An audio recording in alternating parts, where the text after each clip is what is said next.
ಎಲ್ರಿಗೂ ನಮಸ್ಕಾರ. ಗೆಳತಿ ಯೂಟ್ಯೂಬ್ ಚಾನಲ್ಗೆ ಮತ್ತೊಮ್ಮೆ ಸ್ವಾಗತ. ಬನ್ನಿ ಸ್ನೇಹಿತರೆ, ಇವತ್ತಿನ ವಿಡಿಯೋದಲ್ಲಿ ಮಹಾಲಯ ಅಮಾವಾಸ್ಯೆ ಬಗ್ಗೆ ಮಾಹಿತಿಯನ್ನು ತಿಳಿಸ್ಕೊಡ್ತಾ ಇದ್ದೀನಿ. ಮಹಾಲಯ ಅಮಾವಾಸ್ಯೆ ದಿನ ಸೂರ್ಯಗ್ರಹಣ ಇರೋದ್ರಿಂದ ಹಿರಿಯರ ಪೂಜೆಯನ್ನು ಯಾವ ರೀತಿ ಮಾಡಬೇಕಾ ಮಾಡಬಾರ್ದಾ ಅಥವಾ ಮುಂಚಿತವಾಗಿ ಮಾಡ್ಕೋಬೇಕಾ, ಈ ರೀತಿ ಪ್ರಶ್ನೆಗಳನ್ನ ಕೇಳಿದ್ದೀರಾ.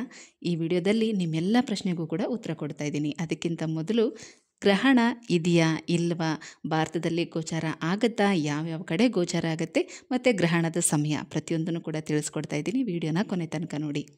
ಇದೇ 2025ರಲ್ಲಿ ಸಂಭವಿಸ್ತಾ ಇರುವಂಥ ಕೊನೆಯ ಸೂರ್ಯಗ್ರಹಣ ಇದು. ಮಹಾಲಯ ಅಮಾವಾಸ್ಯೆ ದಿನ ಸೂರ್ಯಗ್ರಹಣ ಇದೆ.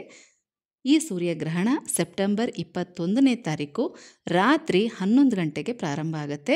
ಸೆಪ್ಟೆಂಬರ್ 22ನೇ ತಾರೀಕು ಸೋಮವಾರ ಬೆಳಗಿನ ಜಾವ 3 ಗಂಟೆ 20 ನಿಮಿಷಕ್ಕೆ ಮುಕ್ತಾಯ ಆಗುತ್ತೆ. ರಾತ್ರಿ 11 ಗಂಟೆ ಮೇಲೆ ಗ್ರಹಣ ಪ್ರಾರಂಭ ಆಗೋದು. ಹಾಗಾಗಿ ಅಷ್ಟರ ಒಳಗಾಗಿ ನಿಮ್ಮ ಪಿತೃ ಕಾರ್ಯಗಳೆಲ್ಲ ಕೂಡ ಮುಗಿದೋಗ್ಬಿಟ್ಟಿರುತ್ತೆ. ಅಲ್ಲದೆ ಗ್ರಹಣದ ಸಮಯದಲ್ಲಿ ತರ್ಪಣ ಬಿಡೋದು, ಶ್ರಾದ್ದ ಮಾಡೋದು, ಪಿತೃಗಳ ಕಾರ್ಯ ಮಾಡೋದು ತುಂಬ ಒಳ್ಳೆಯದೇನೆ. ಇದ್ರ ಬಗ್ಗೆ ಯಾವುದೇ ರೀತಿ ಯೋಚನೆ ಇಟ್ಕೊಳ್ಳೋಕೆ ಹೋಗಬೇಡಿ. ಇನ್ನು ಯಾವ್ಯಾವ ಭಾಗದಲ್ಲಿ ಗ್ರಹಣ ಗೋಚಾರ ಆಗುತ್ತೆ ಅಂದರೆ, ದಕ್ಷಿಣ ಪೆಸಿಫಿಕ್, ಅಂಟಾರ್ಟಿಕಾ ಮತ್ತು ದಕ್ಷಿಣ ಆಸ್ಟ್ರೇಲಿಯಾದ ಕೆಲವು ಭಾಗಗಳಲ್ಲಿ ಮಾತ್ರ ಗೋಚಾರ ಆಗ್ತಾ ಇದೆ. ಭಾರತದಲ್ಲಿ ಸೂರ್ಯಗ್ರಹಣ ಗೋಚಾರ ಆಗೋದಿಲ್ಲ. ಹಾಗಾಗಿ ಯಾವುದೇ ಸಂಪ್ರದಾಯಗಳನ್ನು ಪಾಲಿಸಬೇಕು ಅನ್ನೋ ನಿಯಮಗಳು ಕೂಡ ಇಲ್ಲ. ಮತ್ತು ಸೂತಕದ ಒಂದು ಆಚರಣೆ ಕೂಡ ಮಾಡಬೇಕು ಅನ್ನೋದೇನೂ ಇಲ್ಲ. ಗರ್ಭಿಣಿ ಸ್ತ್ರೀಯರು ಕೂಡ ಭಯ ಪಡಬೇಕಾದಂಥ ಅವಶ್ಯಕತೆ ಇಲ್ಲ.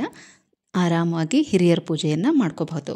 ಇನ್ನು ಅಮಾವಾಸ್ಯೆ ತಿಥಿ ಯಾವಾಗ ಪ್ರಾರಂಭ ಆಗುತ್ತೆ, ಯಾವಾಗ ಮುಕ್ತಾಯ ಆಗುತ್ತೆ, ಅಮಾವಾಸ್ಯೆಯ ಆಚರಣೆ ಹೇಗಿರಬೇಕು, ಬನ್ನಿ ಅದನ್ನು ತಿಳಿಸ್ಕೊಡ್ತೀನಿ.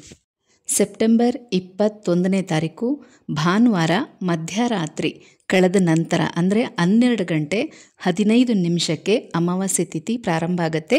ಸೆಪ್ಟೆಂಬರ್ 22ನೇ ತಾರೀಕು ಬೆಳಗಿನ ಜಾವ 1 ಗಂಟೆ 20 ನಿಮಿಷಕ್ಕೆ ಅಮಾವಾಸ್ಯೆ ತಿಥಿ ಮುಕ್ತಾಯ ಆಗುತ್ತೆ.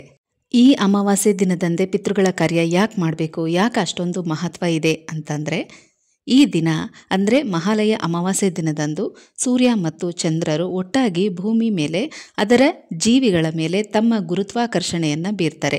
ಹೀಗಾಗಿ ಅವರ ಶಕ್ತಿಯನ್ನು ಉನ್ನತ ಮಟ್ಟಕ್ಕೆ ಏರಿಸ್ತಾರೆ. ಪವಿತ್ರ ಗ್ರಂಥಗಳ ಪ್ರಕಾರ ಈ ದಿನದಂದು ತರ್ಪಣವನ್ನು ಅರ್ಪಿಸೋದು ಬಹಳ ಶುಭ ಮತ್ತು ಪುಣ್ಯಕರವಾದಂಥ ಕೆಲಸ. ಹಾಗಾಗಿ 14 ದಿನಗಳಲ್ಲಿ ಯಾವುದಾದರೂ ಒಂದು ದಿನ ಅಥವಾ ಈ ರೀತಿ ಅಮಾವಾಸ್ಯೆ ದಿನ ತರ್ಪಣವನ್ನು ಕೊಡೋದು ತುಂಬ ಒಳ್ಳೆಯದು. ಅಲ್ಲದೆ ನಾನು ಹಿಂದಿನ ವಿಡಿಯೋದಲ್ಲಿ ಹೇಳಿದಾಗೆ ಯಾವುದೇ ರೀತಿಯಲ್ಲಿ ಮರಣ ಹೊಂದಿದವ್ರಿಗೂ ಕೂಡ ಈ ಅಮಾವಾಸ್ಯೆ ದಿನ ಅವರ ತಿಥಿ ನಕ್ಷತ್ರಗಳು ಗೊತ್ತಿಲ್ಲ ಅಂತ ಅನ್ನೋರಿಗೂ ಕೂಡ ಈ ಅಮಾವಾಸ್ಯೆ ದಿನ ತರ್ಪಣ ಕೊಡೋದು, ಅವರಿಗೆ ಪೂಜೆ ಮಾಡೋದು, ಎಡೆ ಹಾಕೋದು ತುಂಬ ಒಳ್ಳೆಯದು. ಅವರ ಹೆಸರೇಳಿ ನೀವು ಮಾಡುವಂಥ ಈ ಕಾರ್ಯ ಅವರನ್ನು ತಲುಪುತ್ತೆ. ಪಕ್ಷ ಮಾಸದಲ್ಲಿ ಅಥವಾ ಮಹಾಲಯ ಅಮಾವಾಸ್ಯೆ ದಿನ ನಮ್ಮ ಪೂರ್ವಜರಿಗೆ ತರ್ಪಣವನ್ನು ಅರ್ಪಿಸೋದ್ರಿಂದ ಎಷ್ಟೆಲ್ಲ ಪ್ರಯೋಜನಗಳು ಸಿಗುತ್ತೆ, ಬನ್ನಿ ತಿಳ್ಕೊಳ್ಳೋಣ. ಪೂರ್ವಜರ ಚಂಚಲ ಆತ್ಮಗಳನ್ನು ತಣಿಸಿ ಅವರಿಗೆ ಮೋಕ್ಷವನ್ನು ಪಡೆಯಲು ಸಹಾಯ ಮಾಡುತ್ತೆ. ಹಣ, ಆರೋಗ್ಯ, ಸಂಬಂಧ ಮತ್ತು ವೃತ್ತಿಗೆ ಸಂಬಂಧಿಸಿದ ನಿಮ್ಮ ಜೀವನದ ಎಲ್ಲ ಸಮಸ್ಯೆಗಳು ಕೂಡ ಪರಿಹಾರ ಆಗುತ್ತೆ. ಅದೃಷ್ಟ ಮತ್ತು ಸಮೃದ್ಧ ಜೀವನದ ಆಶೀರ್ವಾದಗಳನ್ನ ನೀವು ಪಡಿಬಹುದು. ಹಿಂದೆ ತರ್ಪಣವನ್ನು ಅರ್ಪಿಸದ ಕಾರಣ ಸಂಗ್ರಹ ಆಗಿರುವಂಥ ನಿಮ್ಮ ಕೆಟ್ಟ ಕರ್ಮಗಳನ್ನು ನಿವಾರಣೆ ಮಾಡ್ಕೋಬಹುದು.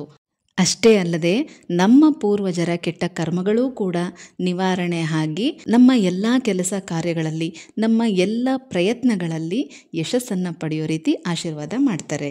ಸ್ನೇಹಿತರೆ, ಈಗ ನಿಮಗಿದ್ದಂಥ ಗೊಂದಲ ದೂರ ಆಗಿದೆ ಅಂತ ಅಂದ್ಕೊಂಡಿದ್ದೀನಿ. ಇದೇ ಮಹಾಲಯ ಅಮಾವಾಸ್ಯೆ ದಿನ ನಿಶ್ಚಿಂತೆಯಿಂದ ನಿಮ್ಮ ಹಿರಿಯರ ಪೂಜೆನ ಮಾಡಿ. ಸೂರ್ಯಗ್ರಹಣ ಭಾರತದಲ್ಲಿ ಗೋಚಾರ ಆಗೋದಿಲ್ಲ. ಸೂತಕದ ಆಚರಣೆ ಕೂಡ ಮಾಡಬೇಕಾಗಿಲ್ಲ. ಮುಂದಿನ ವಿಡಿಯೋದಲ್ಲಿ ಮತ್ತೆ ಸಿಗ್ತೀನಿ. ಹೋಗ್ಬರ್ಲಾ?